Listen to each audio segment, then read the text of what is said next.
Yeah, so when it comes to the narrative that we've been hearing from the president and the vice president, and many, many people on X, because I'm on X too, I'm a left-wing commentator in a right-wing media world.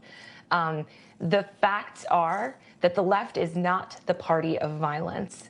And I don't like to say that any party is, but the facts are that from 2022 to 2024, there were 17 right-wing murders. There were 17 extremist murders. All of them are right-wing.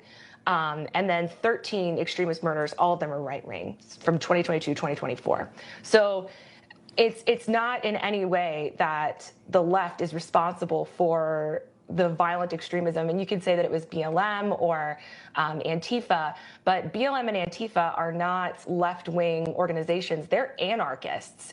And the president and the vice president are characterizing them as left-wing. And the Cato Institute has said that actually when it comes to riots, 60% of violent riots, including arson and breaking things, were from right-wing extremists versus left-wing extremists, which were 20%, and the rest were Islamic terrorism. So it's just a false narrative that I think is being used to divide us. And it's really hurtful for the president and the vice president to continue saying those things. Ari, your response?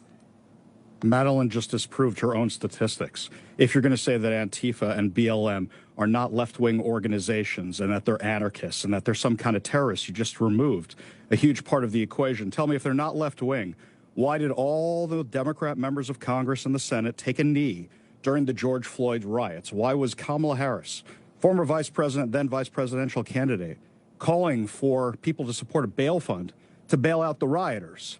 The only way your numbers are accurate is if you actually change what you represented about them.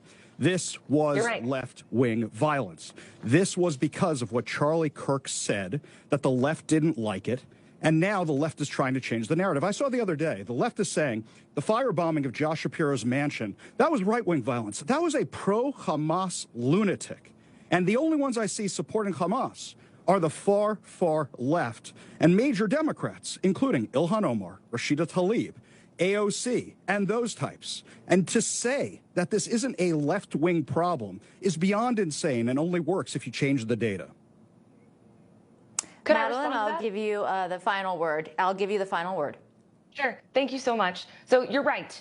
When it comes to the statistics that I just gave, if I want to assign Antifa and BLM to a separate category, then it refutes the statistics. But when I'm debating here, I often include it on purpose because I know that I'm going to get called out on it. That's my opinion, that they're not leftist. And that's what many people who I've spoken to who were in Antifa and BLM say. I don't like the Democrat Party. I don't identify with the Democrat Party. Regardless, though, from all the points that you just made, that doesn't negate the truth of the fact that the majority of violent protests, even if you include Antifa and BLM, the majority of violent protests, the majority of violence comes from the right-wingers, the Proud Boys, the Patriots, the ones who are claiming to be fighting for America. Did you see anybody burning down buildings over the last few days? Did you see anybody looting over the last few days? Because I didn't see that at all. And you know what I saw for 4 months? For 4 months during 2020? That is all I saw.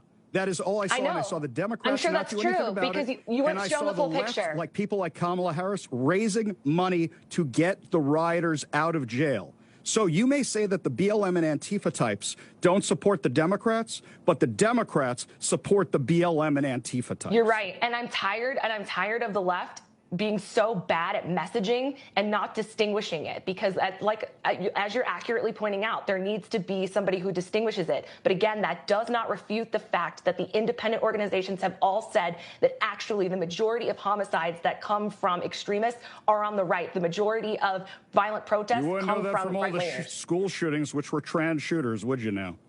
Okay. That's all right. All right. And I'm sure the right, just like you're not including Antifa and BLM amongst the Democrats, the Republicans also don't want to be associated with the Proud Boys as well. All right.